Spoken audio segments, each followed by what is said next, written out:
화장품 판매. 당신 지금 나랑 장난해. 그거 다단계잖아. 내가 지금 회사부도 막느라 정신이 없는데 당신은 그런 사기꾼들이나 하는 일에나 관심이 있어?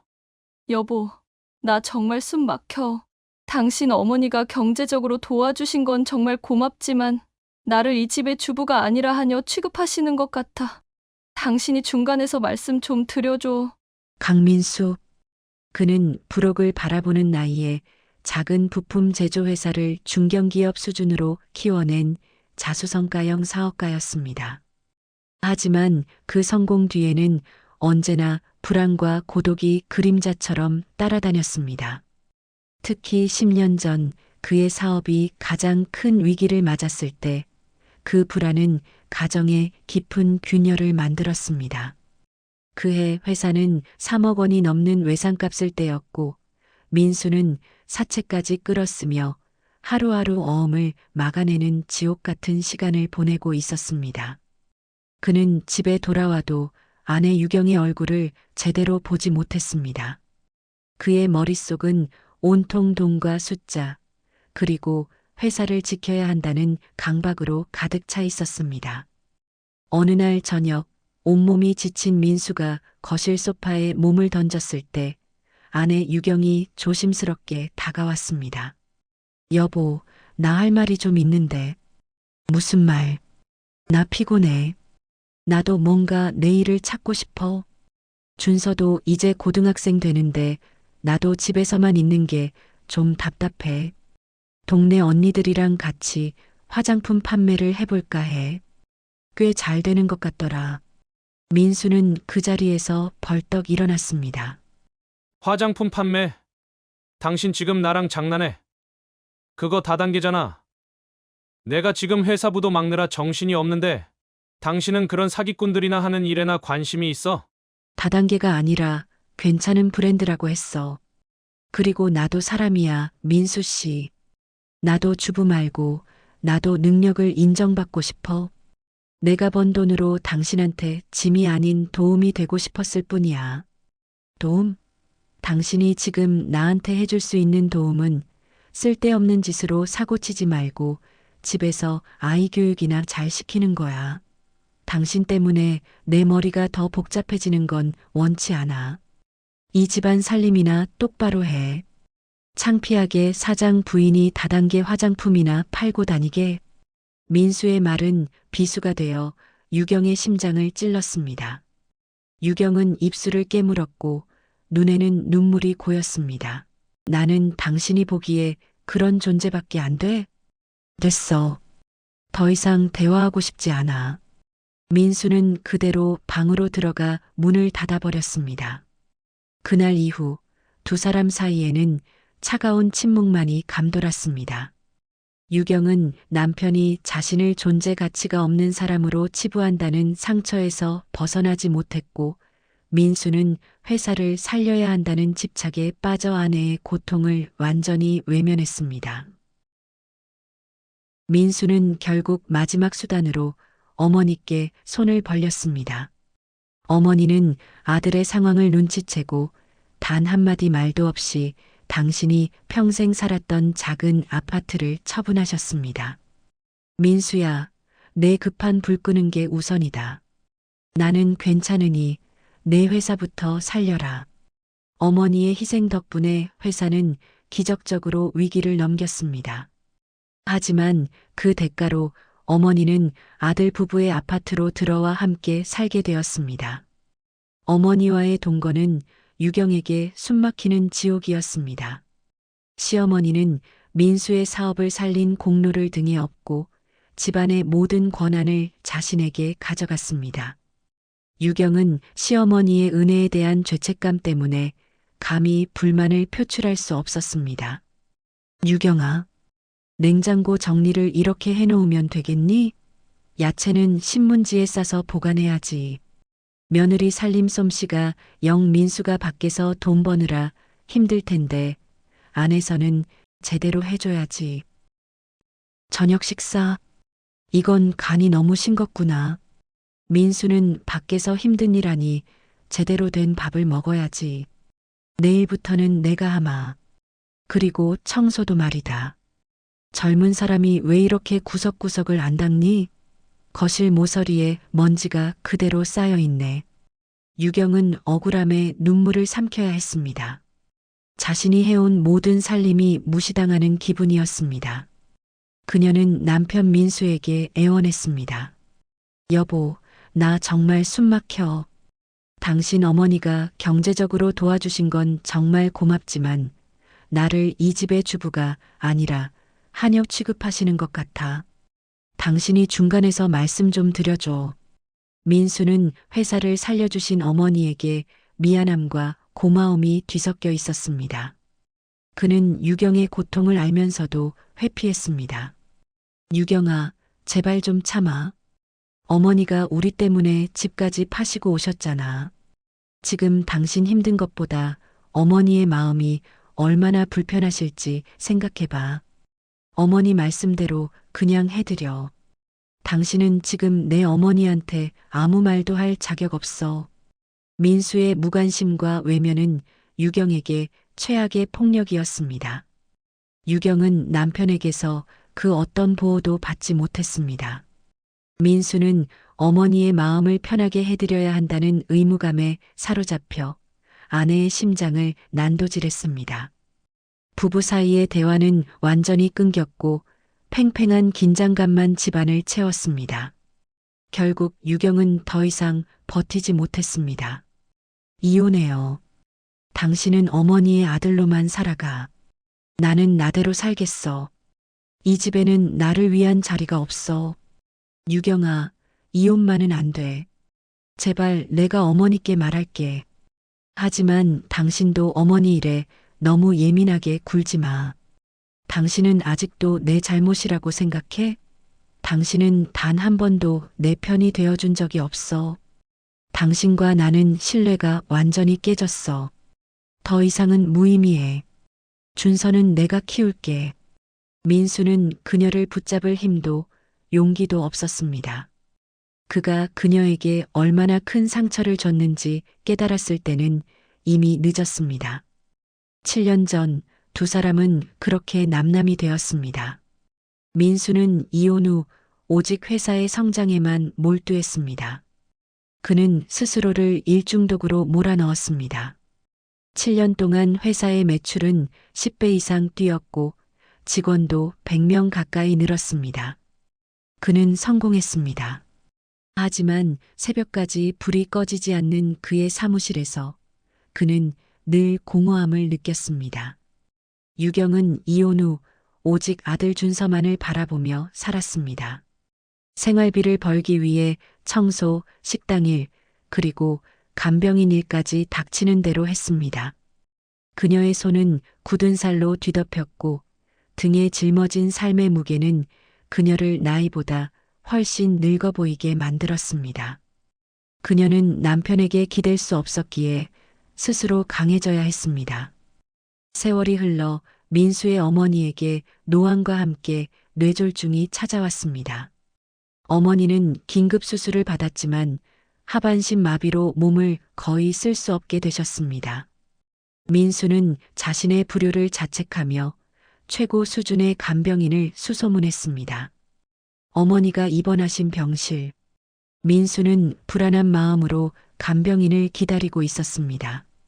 문이 열리고 단정하게 간병인 유니폼을 입은 여자가 들어섰습니다. 어서 오세요. 잘 부탁드립니다. 안녕하세요. 오늘부터 환자분을 돌보게 된 간병인 박유경입니다. 민수는 심장이 멈추는 줄 알았습니다. 7년 만에 마주한 유경. 그녀는 분명 그를 알아보았지만 표정 하나 변하지 않았습니다. 그녀는 완벽하게 선을 그었습니다. 유경 씨, 당신이 왜 여기에? 이 업계가 좁네요. 강민수 대표님. 하지만 저는 직업으로 온 것이니 신경 쓰지 마세요. 환자분께 제가 불편하실 겁니다. 다른 분을 요청하시는 게 좋겠습니다. 그녀는 민수를 강민수 대표님이라고 불렀습니다. 결혼 생활 내내 단 한 번도 들어본 적 없는 완벽하게 이질적인 호칭이었습니다. 아니, 유경 씨, 내가 당신에게 얼마나 미안한지 알아? 당신에게 용서를 구할 기회라도 줘. 내 어머니를 당신 손으로 돌봐줘. 내가 당신에게 진 빚 조금이라도 갚게 해줘. 민수는 절박했습니다.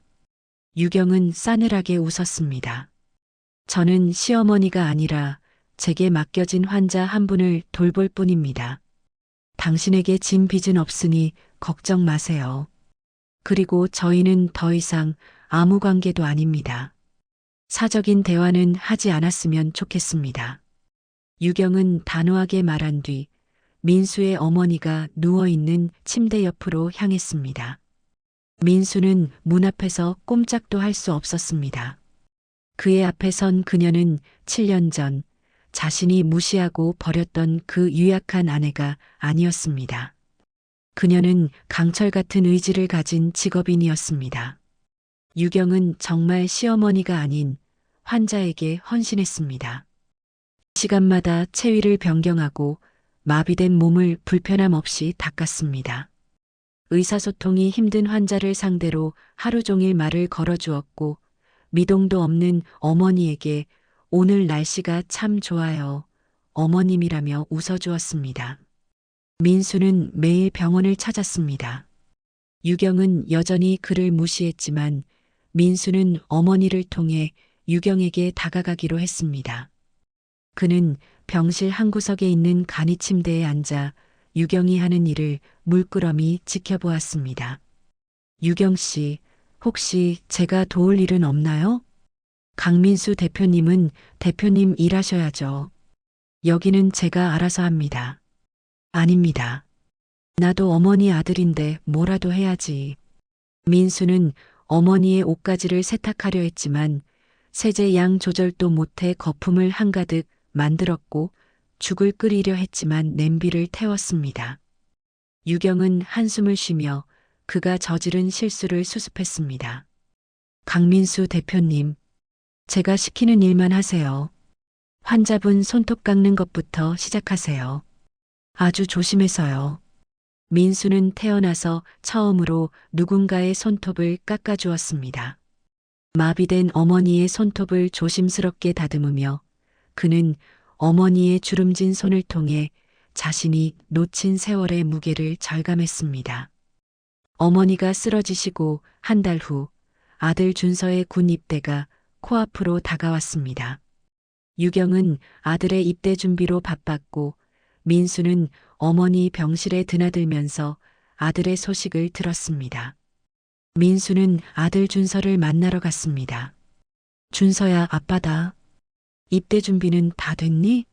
내가 필요한 거라도 사줄게. 군대 시계나 깔창 같은 거. 준서는 여전히 아버지에게 냉랭했습니다. 괜찮아요. 엄마가 다 챙겨줬어요. 저 갈게요. 민수는 아들을 붙잡았습니다. 그는 유경에게 미안했던 만큼 아들에게도 좋은 아버지가 되고 싶었습니다. 잠깐만. 준서야. 군대 가서 힘든 일 있으면 혼자 참지 말고 꼭 전화해라. 아빠한테. 그리고 엄마 말 잘 들어. 내 엄마 너 때문에 정말 힘들게 살았어. 아빠가 너를 군대 보내는 아버지 역할을 제대로 해주고 싶다. 민수는 군 입대 전에 아들에게 필요한 모든 것을 챙겨주었고 입대 당일 유경과 함께 아들의 훈련소까지 동행했습니다. 유경은 민수가 낯설었습니다. 7년 전 자신의 삶에 그토록 무관심했던 남자가 이제는 아들을 위해 발벗고 나서는 모습이었습니다. 훈련소 앞에서 아들을 보낸 후 두 사람은 어색하게 카페에 앉았습니다. 준서가 잘 적응했으면 좋겠네요. 민수 씨, 고마워요. 준서 일 잘 챙겨줘서. 유경은 순간적으로 민수를 강민수 대표님이 아닌 민수 씨라고 불렀습니다. 민수는 깜짝 놀라 그녀를 쳐다보았습니다. 그녀의 얼굴에는 7년 전의 상처가 아닌 희미하지만 따뜻한 감정이 섞여 있었습니다. 유경은 그가 어머니 간병을 도우려 애쓰는 모습, 그리고 아들에게 진심으로 아버지 역할을 하려는 모습을 보며 그의 진심을 조금씩 인정하기 시작했습니다.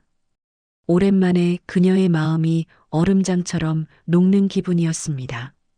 그녀는 그날 이후부터 민수를 민수 씨라고 부르기 시작했습니다. 유경이 민수를 민수 씨라고 부르게 된 지 얼마 되지 않아 어머니의 상태가 급격히 악화되었습니다. 민수는 회사 일은 모두 제쳐두고 병원으로 달려왔습니다. 이제는 민수가 유경에게 어머니의 상태를 물었습니다. 민수는 이미 자신의 회사가 아닌 어머니의 병실에 출근하는 것이 더 자연스러워져 있었습니다. 유경 씨, 어머니 상태가 왜 갑자기 의사 선생님은 뭐라고 하세요? 노안입니다. 마음의 준비를 하셔야 할 것 같아요. 어머니는 마지막 순간 미동도 하지 못하는 몸으로 유경을 바라보았습니다. 유경은 그때를 잊을 수 없었습니다. 그 눈빛은 분명 미안함이었습니다. 7년 전 자신이 유경에게 주었던 상처를 사과하는 간절하고 슬픈 눈빛이었습니다. 유경은 어머니의 손을 잡고 조용히 눈물을 흘렸습니다. 얼마 후 민수의 어머니는 조용히 눈을 감으셨습니다. 장례식은 유경의 헌신적인 도움으로 무사히 치러졌습니다. 유경은 아들 준서에게 외할머니의 마지막 가는 길을 배웅하도록 했습니다. 아들은 군복을 입고 와서 어머니와 함께 빈소를 지켰습니다. 손님들이 모두 떠난 장례식장. 민수는 수척한 얼굴로 유경에게 고개를 숙였습니다. 유경 씨 정말 고마워요. 당신 아니었으면 어머니 마지막 가는 길도 이렇게 편치 못했을 거예요. 내가 당신에게 진 빚이 너무 많아요. 빚이 아닙니다. 저는 해야 할 일을 한 거예요. 아니요. 당신이 강민수 대표님이 아닌 민수 씨라고 불러줄 때부터 나는 당신이 나를 용서하려 한다는 것을 알았어요. 나에게 기회를 줘요. 유경은 그에게서 시선을 피했습니다. 그녀는 여전히 망설이고 있었습니다. 저는 당신에게 신뢰를 잃었어요. 그 신뢰를 어떻게 다시 쌓을 수 있나요? 장례를 마친 후 유경은 다시 자신의 일터로 돌아갔습니다. 민수는 그녀를 다시 놓칠 수 없었습니다. 그는 유경이 일하는 병원 주변을 맴돌았습니다. 회사는 잠시 놓아두었습니다. 그는 더 이상 회사가 아닌 유경에게 출근하고 있었습니다. 어느 날 유경이 잠시 쉬는 시간에 병원 뒤뜰에서 민수를 발견했습니다. 민수 씨, 여기서 뭐 하세요? 회사 안 가시고요? 유경 씨 얼굴 보려고요. 오늘따라 당신이 일하는 모습이 너무 보고 싶어서. 사람들이 보면 오해합니다. 그리고 회사 일은 안 하셔도 돼요? 당신은 일 아니면 살 수 없는 사람이잖아요. 유경은 웃으며 장난스럽게 물었습니다. 다음에 회사가 또 어려워지면 어떡할 거예요? 또 나를 외면할 건가요? 민수는 그녀의 두 손을 잡았습니다. 그때는 베테랑 간병인 박유경 씨의 조수라도 할 거예요. 내 삶의 우선순위가 완전히 바뀌었어요. 당신을 잃고 난 후 깨달았어. 내 회사보다 내 성공보다 유경 당신이 1순위라고. 내가 당신을 위해서라면 지금 이 순간 회사를 정리할 수도 있어. 당신과의 신뢰를 쌓는 일이 내 인생의 가장 중요한 사업이야. 우리 다시 시작해요. 내가 당신을 사랑해요. 유경의 눈에 뜨거운 눈물이 흘렀습니다. 그녀의 마음을 가로막았던 마지막 벽이 무너지는 순간이었습니다. 내가 다시 당신을 믿어도 될까요? 믿어도 돼요. 아니, 믿게 해줄게요. 평생을 걸고. 그날 이후 민수와 유경은 새로운 연애를 시작했습니다. 민수는 그녀의 간병인 일을 돕는 것을 멈추지 않았습니다. 유경은 민수에게 회사 일을 하라고 했지만 민수는 나 유경 씨 일하는 모습 보는 게 제일 좋아라고 말했습니다. 반년 후 민수는 유경에게 정식으로 청혼했습니다. 유경은 눈물을 글썽이며 고개를 끄덕였습니다. 그들의 재혼식은 가족과 가까운 지인들만 모인 작은 결혼식이었습니다. 아들 준서는 늠름한 군복을 입고 와서 축사를 했습니다. 솔직히 아버지 믿지 않았습니다. 하지만 아버지가 어머니를 위해 간병인 조수로 일하는 모습을 보며 마음이 열렸습니다. 아버지, 이제는 두 분 다 행복하게 사세요. 민수와 유경은 서로를 바라보며 미소 지었습니다. 그들의 결혼은 단순히 다시 만남이 아니라 서로의 고통과 성장을 인정한 완벽한 재회였습니다. 현재 민수는 여전히 회사를 운영하지만 그의 휴대폰에는 항상 유경의 병원 일정이 입력되어 있습니다. 그는 여전히 유경이 일하는 곳으로 출근하는 것이 더 자연스럽고 유경은 그런 글을 보며 잔잔하게 웃습니다. 민수 씨, 아직도 나한테 다단계 화장품 팔지 말라고 할 거예요? 아닙니다. 우리 유경 씨가 하고 싶은 일은 뭐든지 응원해야죠. 나는 당신의 영원한 첫 번째 고객이자 후원자예요. 사랑해요. 그들의 거실 창문으로 따뜻한 햇살이 들어왔습니다. 7년의 단절과 고통 끝에 두 사람은 비로소 진정한 사랑과 신뢰를 찾았습니다. 여러분, 오늘 이야기는 어떠셨나요? 괜찮으셨다면 구독과 좋아요, 알림 설정 꼭 눌러주세요. 댓글로 어디에서 시청하고 계신지 의견과 함께 남겨주시고요. 그럼 다음에도 재미있는 사연으로 찾아뵙겠습니다. 건강하시고 행복하세요.